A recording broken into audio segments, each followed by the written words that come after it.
Good morning, everybody. My name is Lenore Friedlander. I'm assistant to the president here at 32BJ SEIU.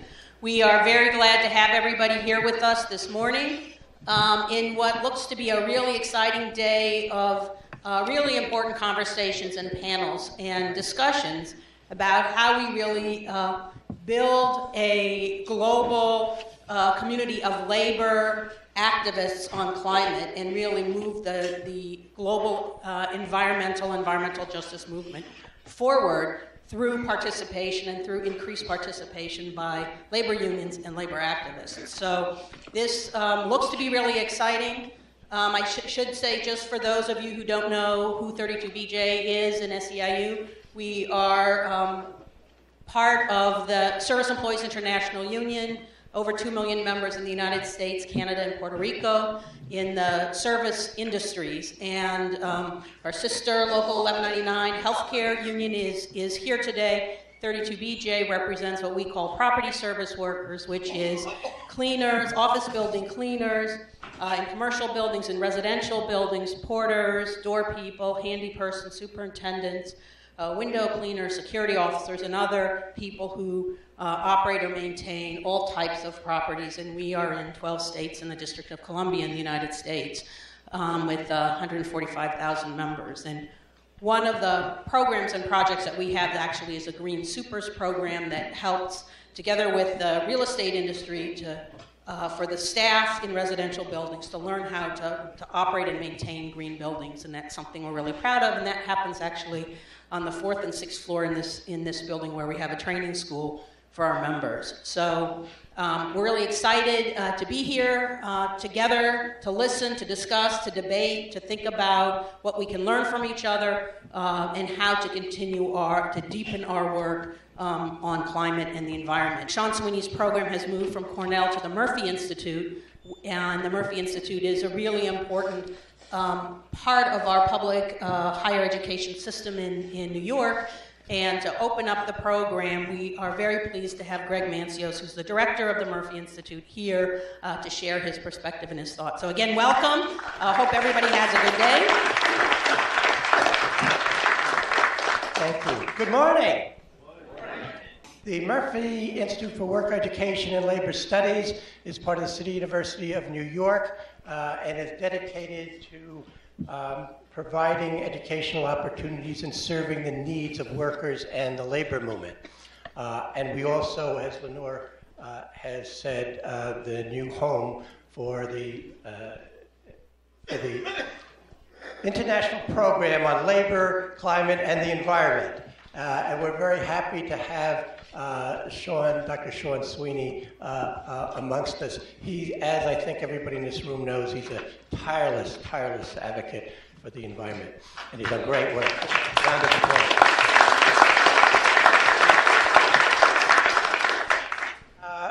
We are also very proud to be part of this effort to achieve a truly sustainable economy. And I think the work of the TUED speaks for itself. This gathering is quite remarkable. I got a thrill just coming up the elevator listening to all the languages being spoken. Today we have here 25 unions from the United States participating, as well as 30 allied organizations. More impressively, I think, is that we have 24 union leaders and staffs members from outside of the United States. That is truly a remarkable gathering, and I think speaks well for the work of the organizers and for the state of this movement. Change comes in strange and mysterious ways, as we've learned in this country in the last couple of days, but it always comes after often a long and protracted and often painful struggle. And that's what we have here. So I look forward to seeing old friends and meeting new ones and being part of this very exciting conference. Thank you. So we're going to just start off by reviewing the agenda real quick. We have 6 one-hour sessions with a short break in between. We have a 45-minute lunch. I appeal for patience in this. We're trying to cover a lot of territory in a short period of time. For the US people who are engaged by this and want to know more, Murphy Institute, the International Program on Labor and Climate, is planning a 3-day climate leadership immersion in October. I believe the dates are 18th and 20th. And so if you feel, well, look, there were so many things said in this meeting I didn't really fully grasp, or I want to know more, I want to play a role, please let us know. We're going to reach out to everybody in this room to sign up for that immersion in October. We're going to start off with a discussion on the upcoming negotiations in Paris and what the background to that whole discussion within the UN on climate change. And the importance of that I'll leave to the comrades who are from France and from Geneva, and also David Boyes from the Public Services International. So I'm not going to go into any more detail about that. The second discussion is on the programmatic question, because we've all heard about green jobs, but is that really a satisfactory program given what we know about climate change and given what we know about the attacks on workers as well as the environment? And the third session, we'll talk about how to connect concretely the movement, that program, with the anti-austerity movement that's rising and the anti-inequality movement that's rising around the world. So that's going to be end of that session. After lunch, we're going to focus on the US and Canada, beginning with Canada, where there are many, many intense struggles unfolding around energy, environment, but also Indigenous people, students, and so on. And unions are very involved in that. And then the penultimate session will be on the United States, where we're going to focus on a shifting climate politics in the US trade union movement and what that means. And lastly, we're going to have some closing session with other movement leaders who are here to talk about how we build a truly international socio-ecological movement for radical change in society. So, are we on board? Does that sound like a good agenda? I hope so. So I want to call up David Boyes, who's going to open up the session. He's a Deputy General Secretary of Public Services International. And if the comrades from CGT can also take their seat up the front. And Maite is going to lead us off after David has spoken. Okay, good morning, sisters and brothers. Good morning. Glad to see a full house. I'm with Public Services International, which is a global trade union federation representing public service workers in 160 countries. Our position is clear and is not confidential, so you can disseminate what we're saying. Look, first of all, public services redistribute wealth, reduce inequality. They help build healthy societies and healthy families. What we're seeing, especially in the past 30 years, is that universal access to quality public services requires public ownership and management. We also see, this is a very short soundbite message, is climate is linked to everything. We cannot deal with it in a narrow box. We cannot deal with it in one sector, and we cannot deal with it at one level. Now, one of our key problems relates to the encroachment of the for-profit private sector in public services. We call it privatization. Some of you know it as public-private partnerships. The Brits know it as PFI, private finance initiatives. The Canadians as P3s. And the Koreans as a disaster. Look, control of public services is the last frontier, not only for our families, not only for communities, but for trade unions. Because the private sector has figured out how to hammer the unions, they're doing it well, they are now targeting the public sector. But what we know is that this is the result of a massive global manipulation to convince everybody that private is better than public. And this manipulation, this brainwashing has been going on basically since World War II, or even in the interim between the two wars. You've got the Chicago School, you've got the whole Thatcher-Reagan process. This is now heavily institutionalized. For those who know the global institution, the Bretton Woods institutions And I think our Greek colleague will talk to us about the International Monetary Fund and others from developing countries.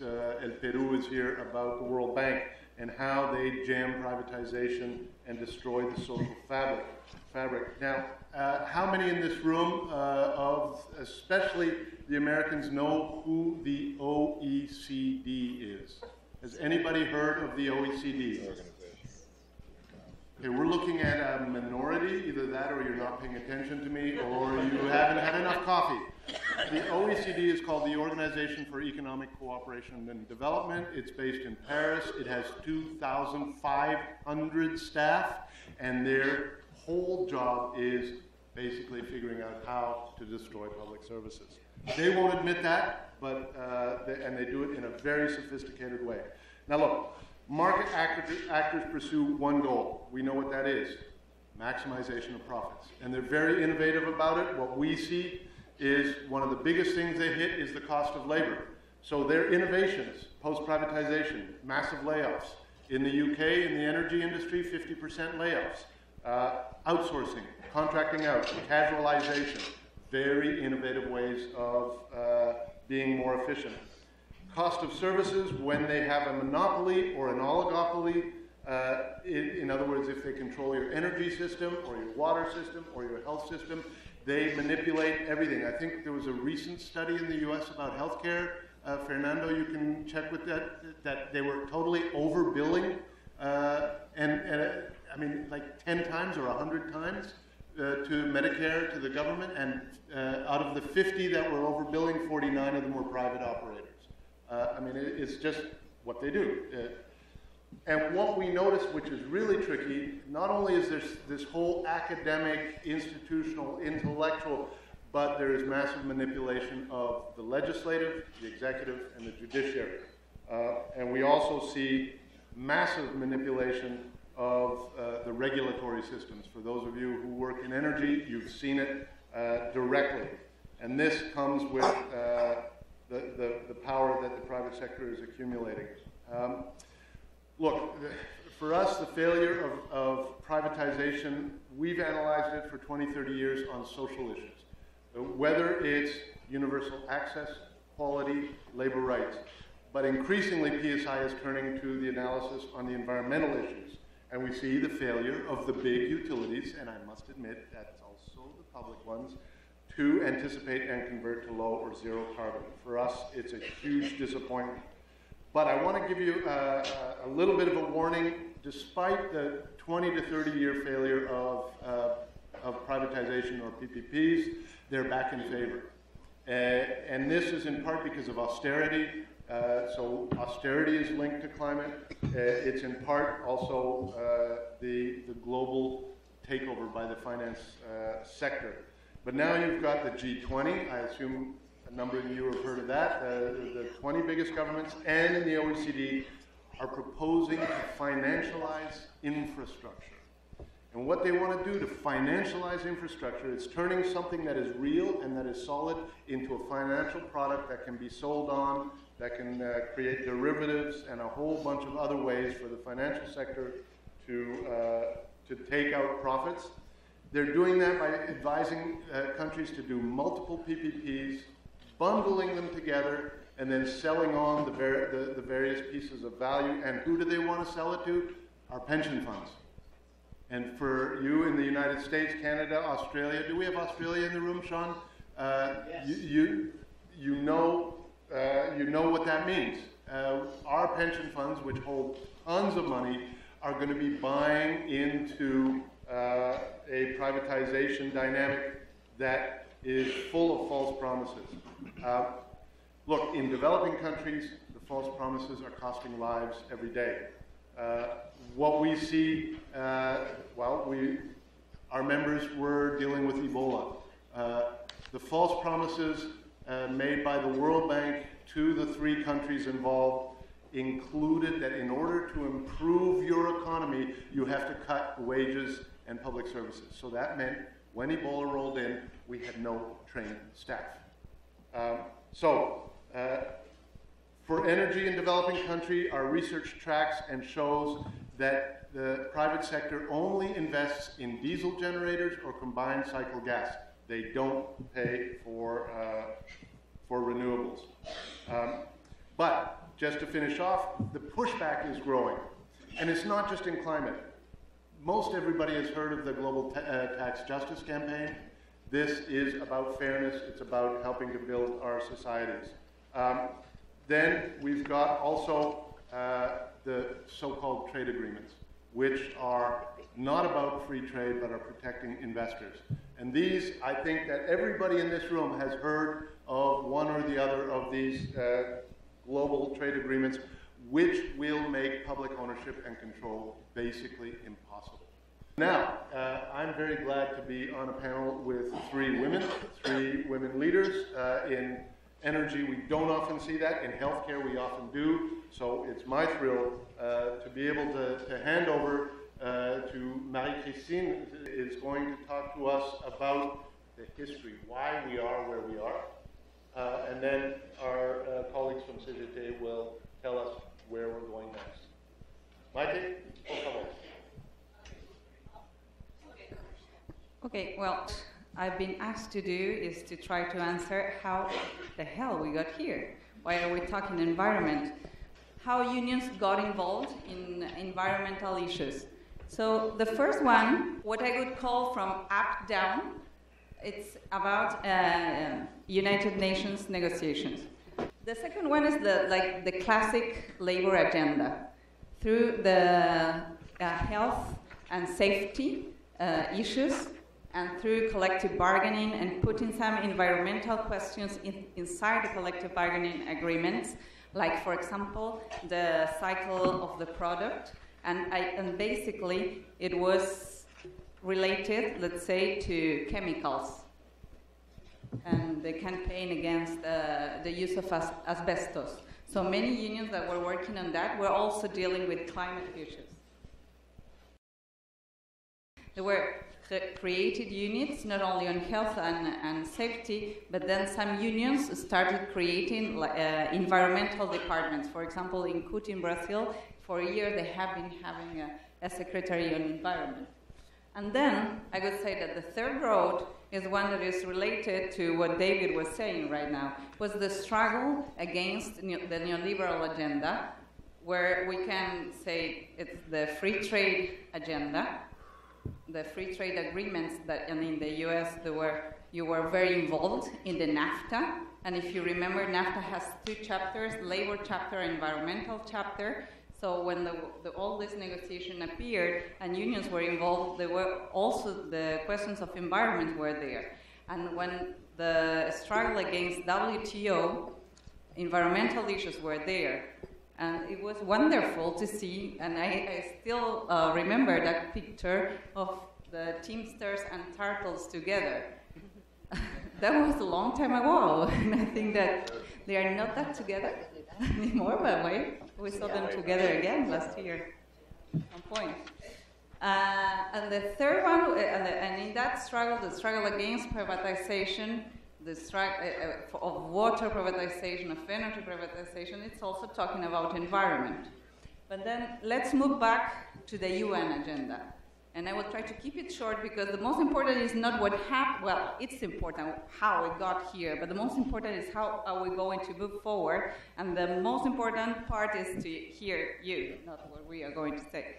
So, well, the first part I would say is that the UN started recognizing the problem in the 70s and the 80s, and there are some key issues or some key moments there. And the first one was in Stockholm in 72, when for the first time the environmental question appeared related to social issues.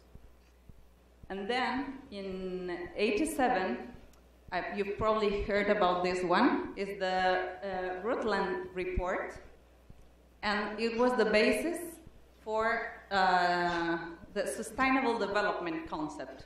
And when we talk about sustainable development at that point, and it was used that way in the UN until the Rio +20, where the green economy idea came out, and then, but then I'm going to talk about it a little bit. the sustainable development concept was that development had to have three parts: environment, economy, and social issues. And then in terms of in 88, it was the IPCC was created, the one that we talk about today, that says that we are in the oven. And then if we listen to them, we have to start acting soon. And then in 92 is where unions really enter in the negotiations. Because it was signed, all the environmental agreements that we have today were signed there. It's not only the one on climate change, but there was also one on sustainable development, but also on desertification and 2 or 3 more. But unions were basically involved in 2 of them, climate change and sustainable development. Even if some countries also participated in the desertification process, but basically the African countries and some countries in Latin America. Then, and in 92, what was signed was the Agenda 21, and the Agenda 21 was the one that recognized that for sustainable development, if we consider that there is a social part of it, the social partners should be involved, and that there were social stakeholders. And one of the major groups in that of those stakeholders were the trade unions. So officially, trade unions got a seat at the UN, but they don't have a vote, but they can be heard. 1 minute or 2 minutes, but they can be heard. And then let's start talking about how unions got that place. Not how they got that place, how they occupied that place. First of all, I think that unions didn't know what to do about it. So there was a series of trainings that were conducted by UNEP together with Sustain Labor. And here I have to recognize also the role of Comisiones Obreras. Our colleagues are here and it's also linked to the second road, the road of the Health and Safety Institutes. Comisiones Obreras had this institute called ISTAS, and from there, many people, some people created Sustain Labor. You've probably heard about it.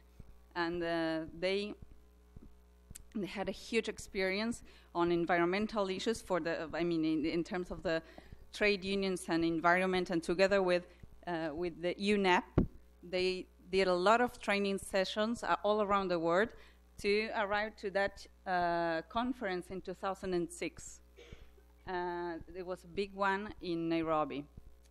And then the last part of trade unions started really participating in the UN in Bali, because it was, at that point, we thought that there was going to be a post-Kyoto in 2012. Now we know that doesn't exist anymore. But there, it was said the Bali road map.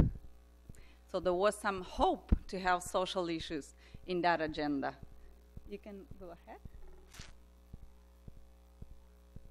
Then Poznan came in those COPs. COPs are the parties' conferences where the countries get together. Is the higher level moment for the climate talks. And then in those sessions, the main trade unions' demands were just transition. You've probably heard what this is about. If we are moving to a low-carbon economy, what is going to happen to workers? So the trade unions insisted to have that just transition concept in the negotiations. And I have to say that it was the Argentinian government, the one that put that in the negotiations, and then it took back. But not only Argentinians, all of the countries. But it was there. So at some point, the just transition concept was in the negotiation. And then, after the crisis, but you can read all this, it's better explained in Sean's text. Which one was that? Reclaim? No, it's not Reclaim. That one. So Yeah, yeah. But I didn't remember the title. That wasn't very nice for me. But well, anyway.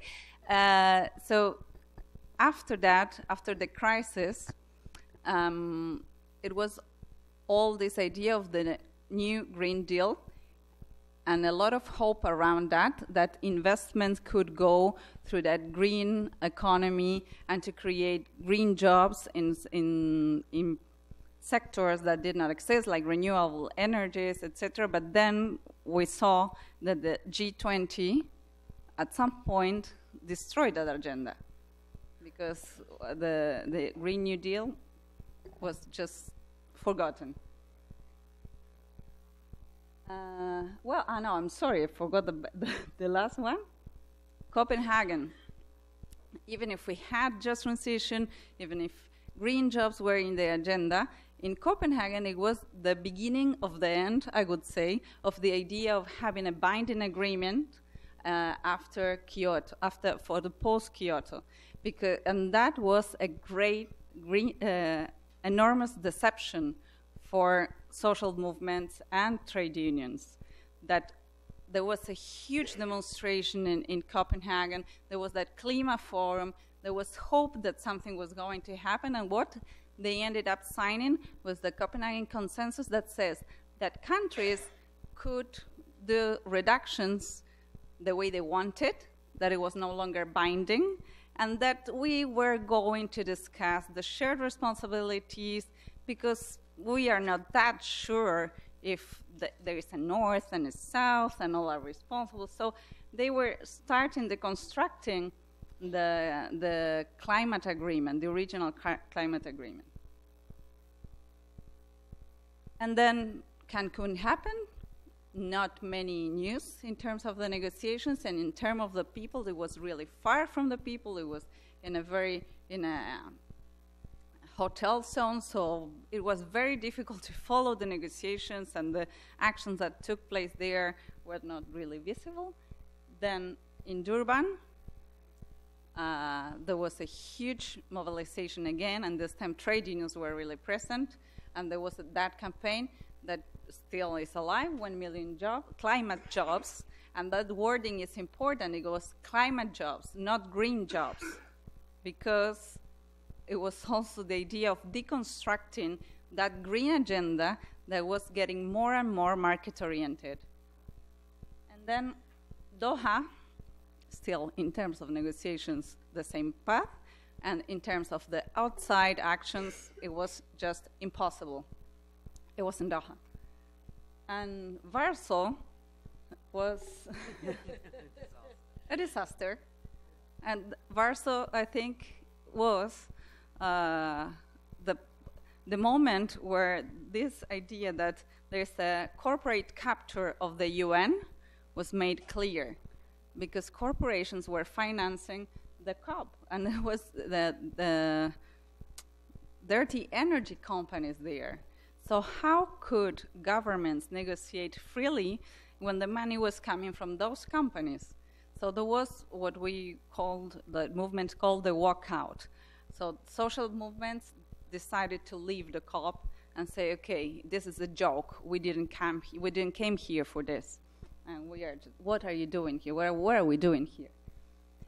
And then in Lima, movements decided to walk in like a dog when goes back with the tail between the legs, like, okay, there's nothing else, so we'd better go back. And okay, that is what we have, because that is the big problem. It's the only place where globally we are discussing climate change. The G20 is not a place to discuss it. The OECD, hopefully, is not a place to discuss it. So it's the only thing we have. And that is why civil society decided, okay, this is not what we wanted, but let's go in again and try to get something out of it. But at the same time, and as a result of the Rio +20 negotiations, many civil society organizations started to move to a new climate agenda. It's not climate, it's development. It's the post-2015 agenda, but that is a whole new story. So then, well, the next step is what they are going to speak, but then I want just to move back a little bit in the time to Rio Plus 20. So the next time is what is in Paris in December. And some people say it's the last hope. I hope it is not the last hope, but well, we'll see. But let me move back to Rio Plus 20, because that is the other part of the negotiations. That all that COPs that I was talking about were the climate change negotiations, but these are the sustainable development negotiations. And it was in Rio 2012, and many of you were there. And I think that there is where it was visible the important and key role that trade unions played. Trade unions were no longer the same that we had at the very beginning in 2006 with this agenda, UNEP-oriented. Trade unions had their own voice, and there was a trade union assembly with more than 500 union representatives from all around the world that were discussing this green agenda and saying, hey, we don't want this green economy the way you are presenting it. At least let's stick to the sustainable development concept. But the market is not going to be the solution. And at the same time, a lot of people was outside. There was a people's summit, and it was the beginning of a new narrative, a narrative of reclaiming the commons, a narrative of the power to the people, anti-privatization, and I think that in New York we saw that again. That new narrative was in the streets of New York. And in the streets of New York, we saw also the victims and the alternatives. And it was a popular demonstration with social justice issues related to climate change. So climate change is not about the UN, it's about social justice. And we saw millions of, thousands of people in the street, and hopefully we'll see people in Paris saying that. It's not about those talks, but about social justice. So how do we get here? With those parallel roads. UN negotiations, union traditional agenda of collective bargaining and including safe and health issues. And third, from the streets and the struggles against privatization and the neoliberal agenda. So all that mixtures put us here as TUED. And what are we going to do next? It's to our friends here from France. So thank you very much.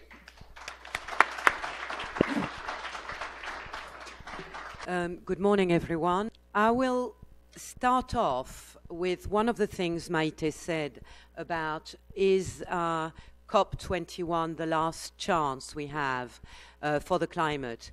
And we believe that it is, indeed. Paris is the last chance.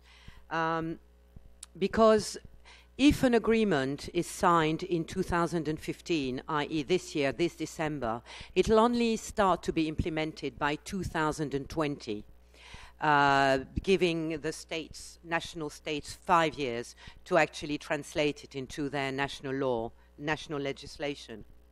And the last two reports we've had from the Intergovernmental Panel on Climate Change actually indicate that if we go beyond the date of 2020 to reduce emissions, then the process will have become irreversible. So we have to have that deadline this year for implementation by 2020. And I would say that with regards to those reports, they are universally recognized as scientifically true. The only people who've actually managed to come up with opposition to these is the French Academy of Sciences, for which we are very sorry.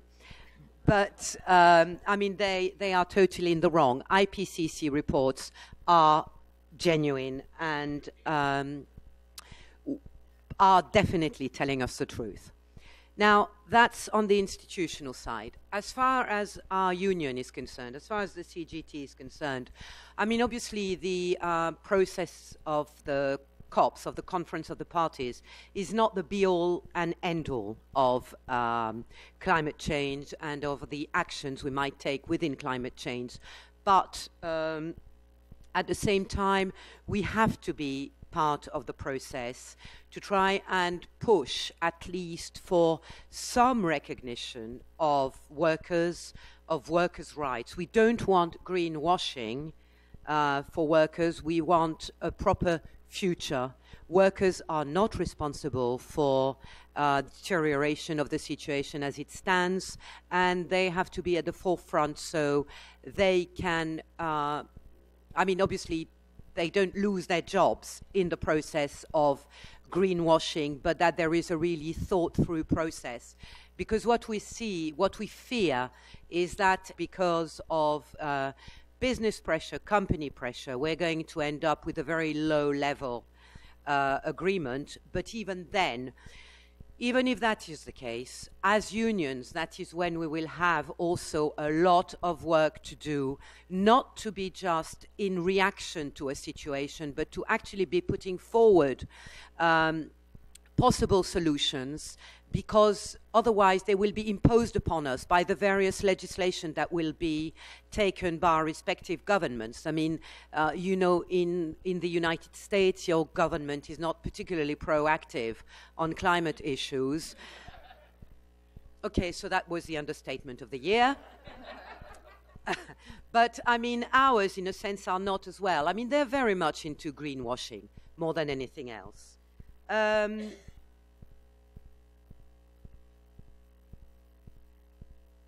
And so in this process, if after the agreement, whatever agreement is signed in Paris, it seems to us that that is when we will have to all work together in different countries, regardless of national legislations. We will all have to work together to try and impose our demands as workers' representatives on our governments, and that is when we will have to rely on international solidarity so that we can all push forward the same agenda within the International Trade Union Confederation, of course, but also beyond the International Trade Union Confederation. Otherwise, we will be in a situation of just submitting to what business is trying to impose upon us. And obviously, if we developed, the developed industrialized world, end up with bad agreements and bad laws in our countries, you can just imagine what the fallout will be for the developing world. And there is, I mean, the way we see it in the CGT is that the industrialized world cannot continue to develop on the back of developing countries, which are the ones which are suffering most at the moment from the situation. Now, the obstacles as we see them in France is, as I said, the fact that our president sees this COP as the only opportunity he will have to shine during his term of office. I mean, his national politics, well, you probably know all about it, but his national politics as a left-wing president have been appalling. So he's probably seeing this as his only opportunity to go down in history. So he wants an agreement. But because of the pressure, at the end of the day, he will accept any kind of agreement that means he can say, I did it. And this is why we really need to find.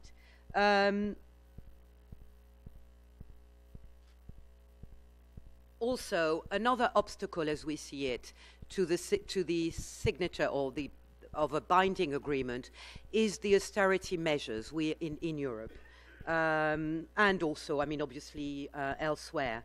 We see privatization policies being implemented everywhere. Obviously, our colleagues from Greece can talk to us more about it, but we also see privatization policies in France, and energy and transport are being jeopardized also in France. Although, I mean, we have to be perfectly honest, and that is that within our own unions, we are a national center. In that national center, we have branch unions in various sectors, including energy, including transport, chemical workers, metal workers. And we are finding it very difficult to get all these people around the table. Fabienne was explaining last night that some of our members, depending on which sector they're employed in, will be, they work all day, and whatever their activity, they don't even think in terms of, for instance, fighting against fracking, because they are in a way involved in it. Yet when they leave work and they get home, they become citizens aware of their surroundings, aware of the need to save the climate, to save our planet. So there is a dichotomy between the discourse that they can have as union members and their discourse as private citizens. And that is something at the moment which we in the French unions, and I believe it's true of other colleagues in Europe, are having difficulties reconciling. So that's the bad news. On the good news front, we've been able, within preparations for the COP and in previous COPs as well, we've been able to work together with civil society at large and try and subdue the differences we can have in various aspects. As you know, France is a country that relies heavily on nuclear power. And so we've been able to subdue some of the divisions within our dealings with civil society to try and come to a common denominator, which is not low, which is not necessarily as high as it should be, but which means we can speak with one voice. Also in France, one of the positive aspects is that our local authorities, I don't know what they would be in the United States, our regional structures, states and cities, they are very much in favor of trying to clean their environment, and they are being very proactive. So they're also putting pressure on the French government, and so is the media. Because Hollande, our president, has come up with all those wonderful statements about a high-level binding agreement, now he's being set to task to come up with something. So just to conclude very briefly, we are involved as CGT in the COP processes through our affiliation to the ITUC, because we feel that the least we must have, and that is probably all we'll have, is to ensure that decent work and just transition are included in the text of the Paris Agreement. We also demand public control in the agreement, but also sanctions, which we've not been able to get on other issues, for instance, in free trade agreements. So what we want to make sure is that the cause of workers is not something that happens along the sidelines, but that is something that is really at the heart of it all.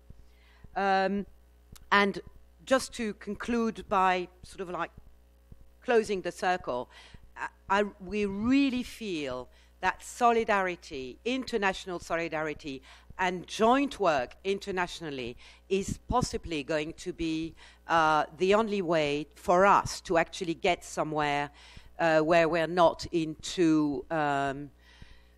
just having to react to a situation, but we can actually put forward solutions. There will be, at the beginning of, or rather even before the COP opens, there will be a demonstration. We will try and make it as big as we can in France. I'm not sure we'll be as successful as you were here last year in the United States. We'll try, we'll do our best, but we can't guarantee, so we count on all of you also to mobilize. The main agenda for the ITUC is that there are no jobs on a dead planet. And this is something which the French unions will also take on board with probably a declination on austerity policies in Europe. So, thank you.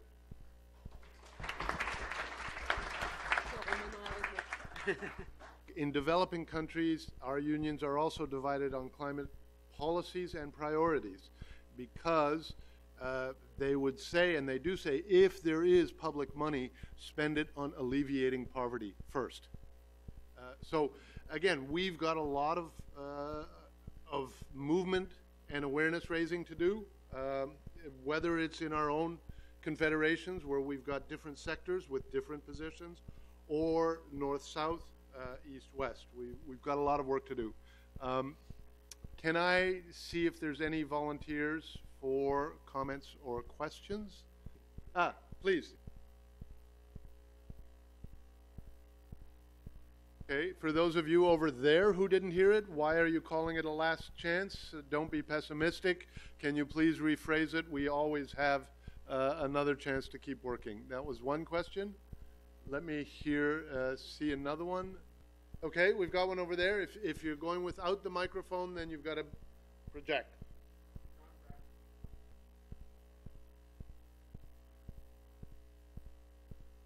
For those of you over there who didn't hear it, can we find out why the UN, or how more evidence that the UN Conference of the Parties, or COP, are manipulated by the corporate sector?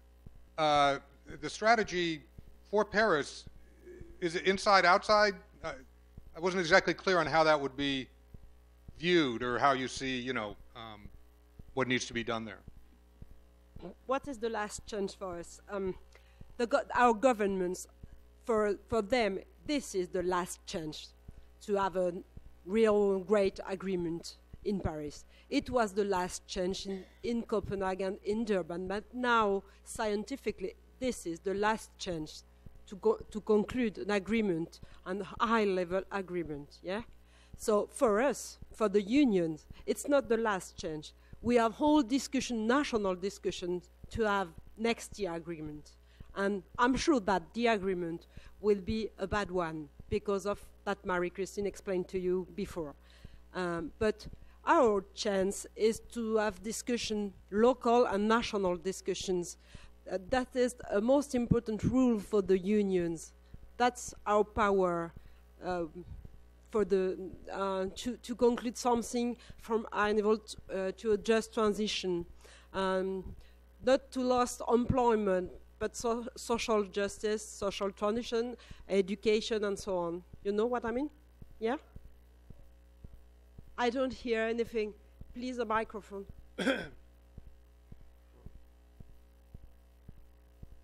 I'm sorry. I just, said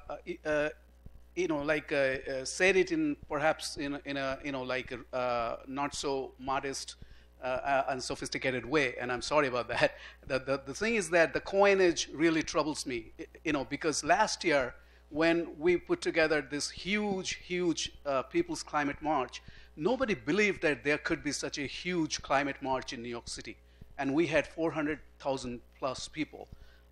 It's never a last chance for the ordinary people and the working people, okay? So I really would strongly ask you to come up with a different term so that it doesn't sound like a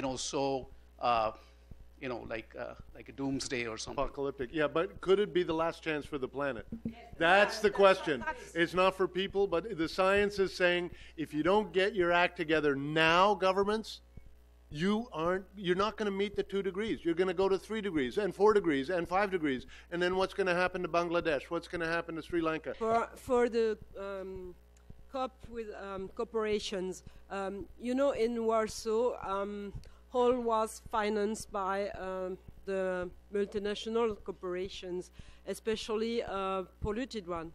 In Paris, it could be the COP could be financed by EDF. This is our electricity big company. It's private for parts and public for the main parts.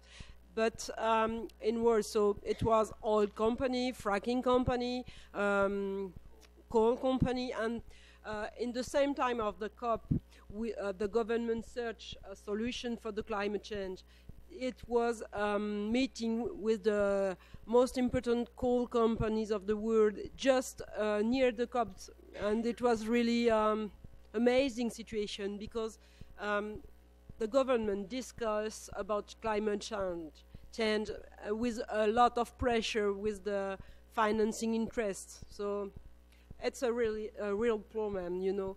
And it's like our austerity policies, the companies make a lot of pressure on the government. So that's a real problem, and we have to be conscious of that.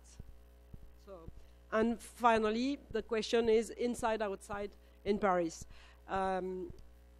When we walk out in Warsaw, it was built international coalition between 7 NGOs and the unions, international one.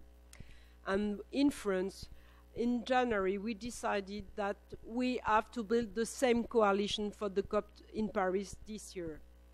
And we chose to discuss just what is common of all NGOs and unions, not what could opposite the different organizations. So in Paris, the first rally, demonstration, it's unified one. All the organization, unions and NGO will be there, and to explain to the government that the workers and the citizens want something. They really want that things change, and we want an agreement with a lot of things inside. That's Marie-Christine and Maït explained before. So in the middle of the COP, during the weekend, there will be an alternative village. And here is a lot of debates and some demonstrations and so on, and concerts. And so please come there. We were there too. Okay. I don't know if it's under to your question. So. Okay, sister, can I? You've got the microphone, please. Thank you. Marcy Smith, Responsible Endowments Coalition. I have 2 questions.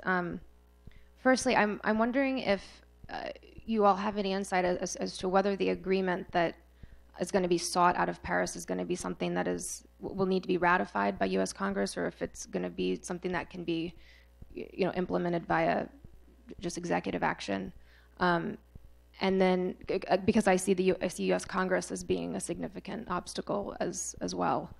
And then secondarily, I guess connected to that, if you have any specific advice for allied social movements in the U.S., what can we be doing in the lead up to Paris to ensure that the U.S. position is as ambitious as possible? I know on your first question that this table won't answer it. What does Congress do in the USA? I don't know if anybody in the USA can answer about Congress. But we have a question here, and then one over there. Please. John Petty, New York State Nurses Association. I had a question about, at the risk of being impressionistic, over the last couple of days, I can't help but be transfixed by the events in Greece, and the question of, I feel like Greece right now at least is ground zero in the movement against austerity, and will determine a whole lot about how that struggle looks moving forward. And so I wonder how we can incorporate solidarity with Greece, solidarity with the anti-austerity forces in Greece, as a part of the lead up to Paris and as a part of how it unfolds. And obviously there's a lot of unknowns in terms of what's going to happen, but I wonder if that, I know we're going to have a discussion more specifically about it later on this morning, but I think in terms of preparation for Paris, it's also an open question as well. You anticipated me cutting you off because that's the next session. So I'm not going to ask this table to answer that. And we've got one question here. Then we're going to wrap up. Come on, go, please. Hi, John Forster from District Council 37 AFSCME. So you talked about how corporations really dominated the last conference, and I guess part of the question is, how is that not going to happen again this time, and where's the pushback on that, and how can we open the door a little bit more in terms of our own issues and our own concerns? Okay, Sean is giving me all sorts of funny hand signals. Sean, does that mean that this guy in the blue T-shirt doesn't get to ask a question? He's all right? Okay. See, I'm putting it all back on Sean because he's my boss up here. Oops. I'm glad I asked you, Sean. Please, you're the last question. Okay. John Hyland, the Professional Staff Congress, City University of New York. It seems to me implicit in a lot of this discussion I've heard this morning so far that it's incumbent upon unions to begin to prepare our members through union education, labor education, to begin to control these institutions ourselves. Right? These are our institutions. Our work makes them go. If we're going to continually be reactive to the bosses, we're done. I'm assuming that was a question, but okay. Maite, I know you've got a couple of things to say. Then between Fabienne and Marie-Christine, you'll decide who says something, and then I might say it.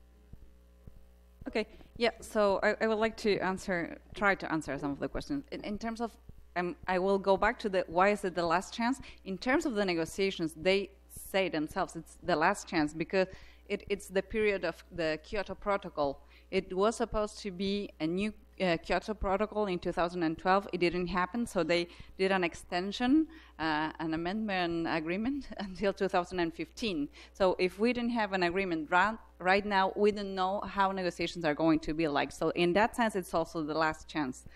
And then in terms of corporate capture of the UN, I think that was wording that the Friends of the Earth gave to the negotiations, and they had a lot of information about it. But I think that what we are moving through, or if it's not been happening for a while, is something that David was mentioning before, is the PPPs, and I guess the UN is turning into a PPP for in some moments, and the climate talks are tending to be private-public agreements.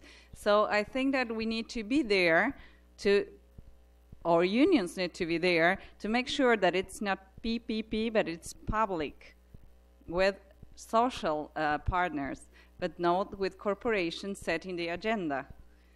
And then the last one, in terms of what is the U.S. Congress going to do, I think that the U.S. Congress already did what they had to do, the U.S.-China agreement in terms of climate change is the ceiling or the roof, how do you say that, for the negotiations. Is the major polluters that have already decided what they are going to do. And I'm sorry, but they didn't care about the UN and the negotiations. They have a bilateral agreement. It is not inside the UN negotiations, but of course the other countries in the world already know what the major polluters are planning to do. So of course it's probably more important that for the US at this moment to discuss that agreement. How is that agreement going to be implemented here? And to make sure that they continue using the UN. I think that, that's something to take into consideration.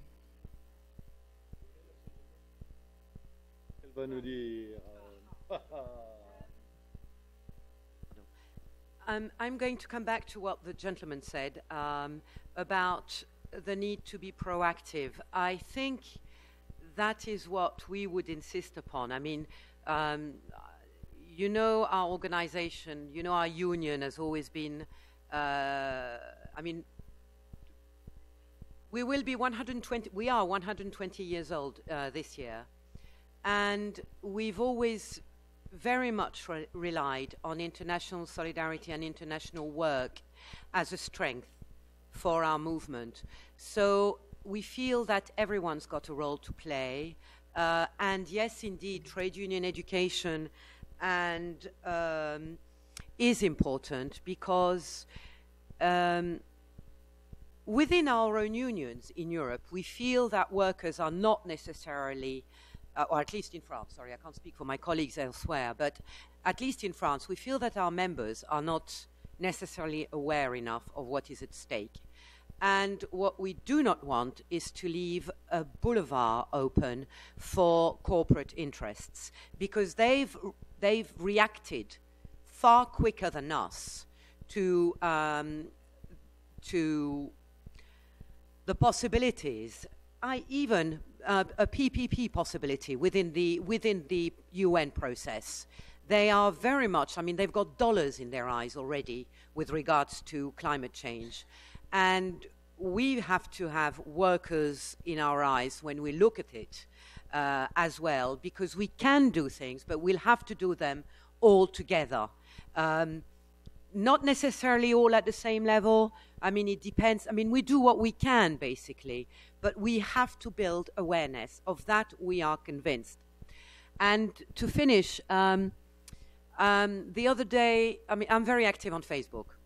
And the other day, there was something which I published on my wall, which I found elsewhere, and it says, that it's in French, so I'll translate.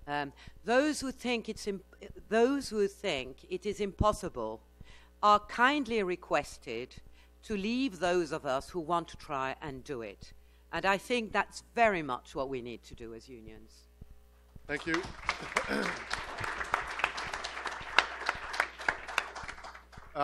From PSI's perspective, many of the fights against privatization are not just about job security, wages, and working conditions. They're about our vision for society, our communities. And what we've learned in order to be effective is that in many countries, we may be the strongest membership-based organization, but we're not strong enough alone to win these fights. Because allied against us are, and I don't need to go into detail on how strong the enemy is. So that's required that we learn as unions how to step out of our collective bargaining box, where we have a language and dynamic with which we're very comfortable, and speak to our communities and speak their language.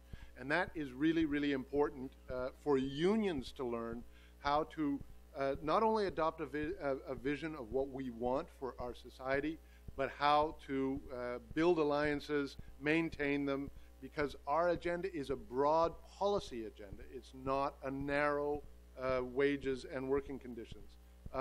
So we see that here in the U.S. The Fight for 15, I think, is a very interesting coalition-based, but of course there's much more.